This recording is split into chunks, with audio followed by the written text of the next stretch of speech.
Өмірде ақ жол көшімен жүретін сергек жол. Құлақтан үнің кетпесте сыңғырла, соңғы қоңырау. Сыңғырла, соңғы қоңырау.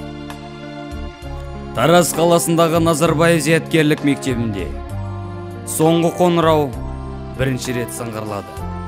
Салтанатты жиында мектеп директоры Байтуков Арсен Қастайұлы құттықтау сөзімен ашты. Қайырлы таң, құрметті ұстаздар мен оқушылар, қадірменді ата-аналар. Мінеки Тараз қаласындағы Назарбаев зияткерлік мектебінің тарихындағы бірінші оқу жолы өз аяғына жетіп қалды. Сіз білетіндей, бұл жол бізге жеңіл берілген жол. Біз жаңа мектеппіз. Дегенмен балалардың білімі, мұғалімдердің біліктілігі арқасында біз бүкіл қиыншылықтардан өттік.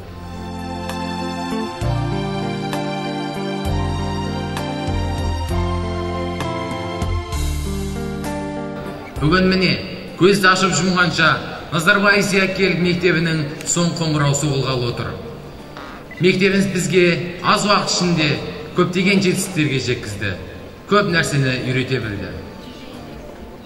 Басқа зияткерлік мектептер арасында ғана емес, сонымен қатар Ресей жерінде де мектебіміздің атын қалдырдық. Назарбаев зияткерлік мектептері аяғымнан тұрғызу да ептеп мені. Ойландырды әр майда, әр ісімді жолынан теппектегі. Шынында да, Назарбаев зияткерлік мектебі бізге аз уақыт ішінде көптеген білімді үйрете білді. Алға, Назарбаев зияткерлік мектебі. Алға зияткерлік. Dear guests, parents and teachers, students of our school. Today, in such solemn day, we are going to celebrate the last bell for the first time in the history of our school. Looking back, we see our rise and fall, our defeats and victories. But we all dreamed about the bright future of our motherland, and it is connected with each of us. And each of us has to make a big contribution in its development. So, let's hold the flag of education highly and make big contributions in development of our Kazakhstan.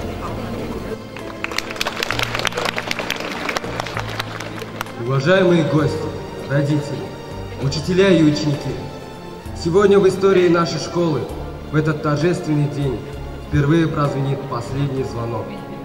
За плечами целый год учебы, взлеты и падения, поражения и победы. Мы все мечтаем о достойном будущем нашего Казахстана. Оно лично связано с каждым из нас. Посвятить свой труд Отечеству, нести вклад в ее развитие – наш долг.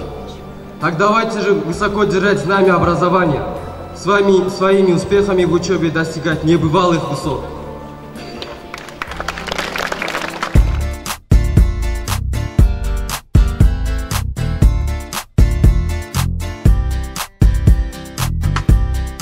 Сөз кезегі құрметті де қадірлі ата-аналарымызға беріледі.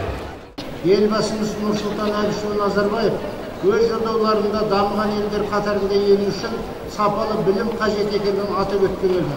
Осыған сәйкес елімізде зияткерлік мектептер ашылып, тәуелсіз еліміздің білім саласындағы үлкен өзгерістер жасалды. Елімізде қазір 15 зияткерлік мектеп ашылып, оған білімді, дарынды оқушылар қабылданды. Ат өнері білінбес бәйгеге түсіп, жарыспайды орай аталарын айтқандай, еліміздің ертеңі өздерің болғандықтан, жасампаз елдің ертеңі нұрлы болу үшін білім жолында аянбай еңбек етіңіздер деймін.